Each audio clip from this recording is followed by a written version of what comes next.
우리가 함께 볼 하나님의 말씀은 히브리서입니다.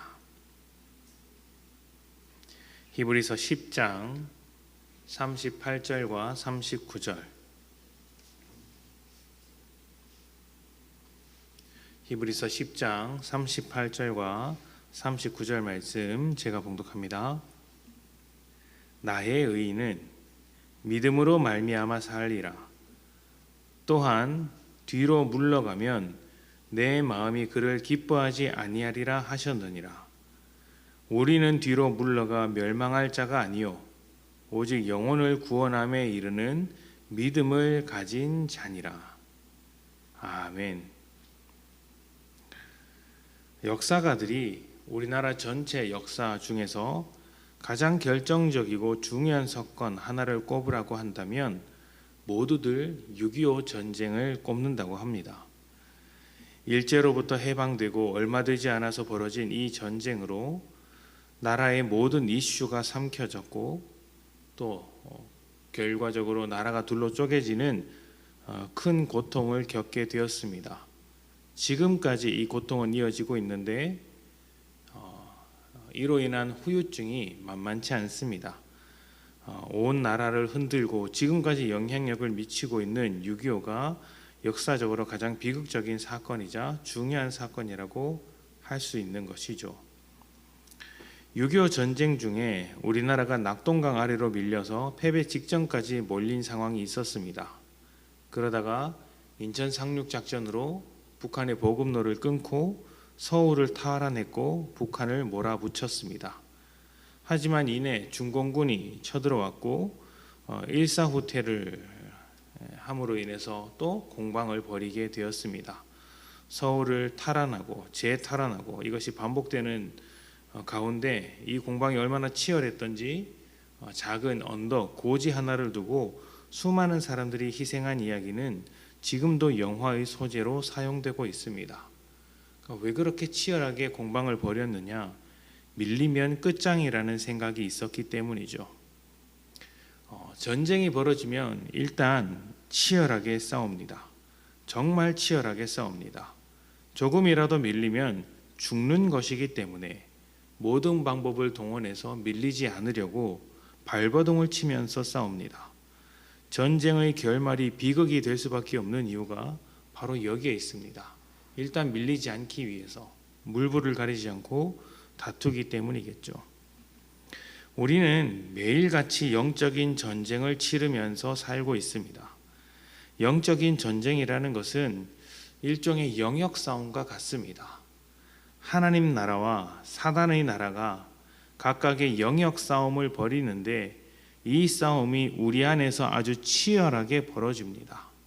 내 마음이 하나님의 영역이 될 것인가 아니면 사단의 영역이 될 것인가, 또 내 마음을 벗어나서 내 가정이 하나님의 영역이 될 것인가 아니면 사단의 영역이 될 것인가, 직장 역시도 하나님의 통치를 받을 것인가 사단의 통치를 받을 것인가, 이 모든 것이 영적인 싸움의 본질이라고 할 수 있습니다.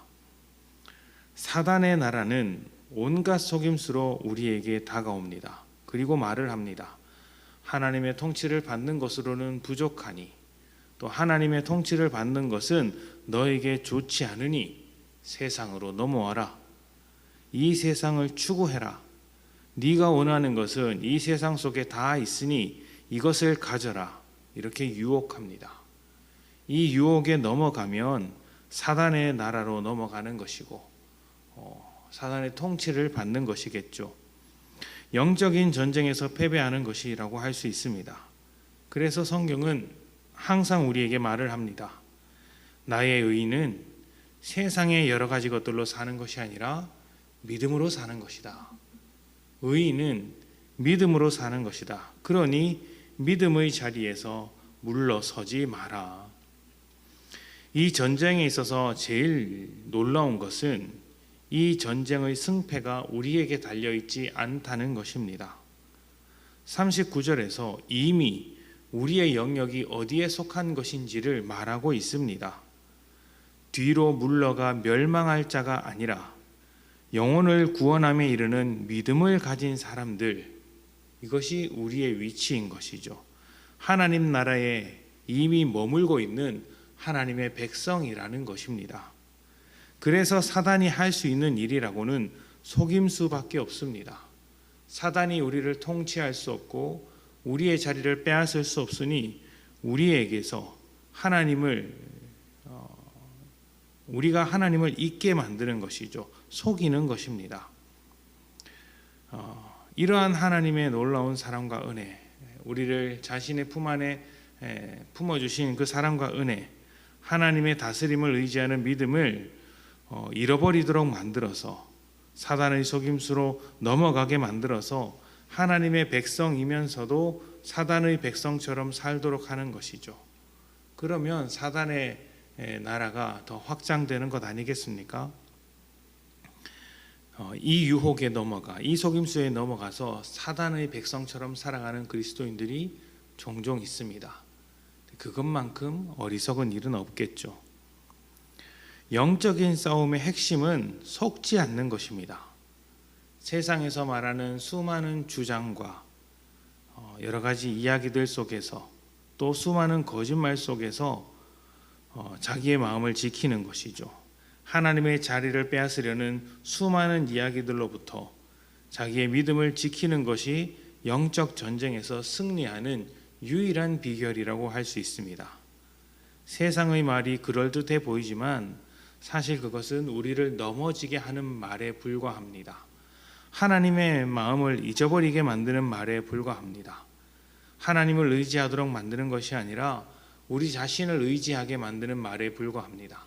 그것은 우리를 복되게 만드는 말이 절대로 아닙니다. 우리가 분별해야 할 말들인 것이죠.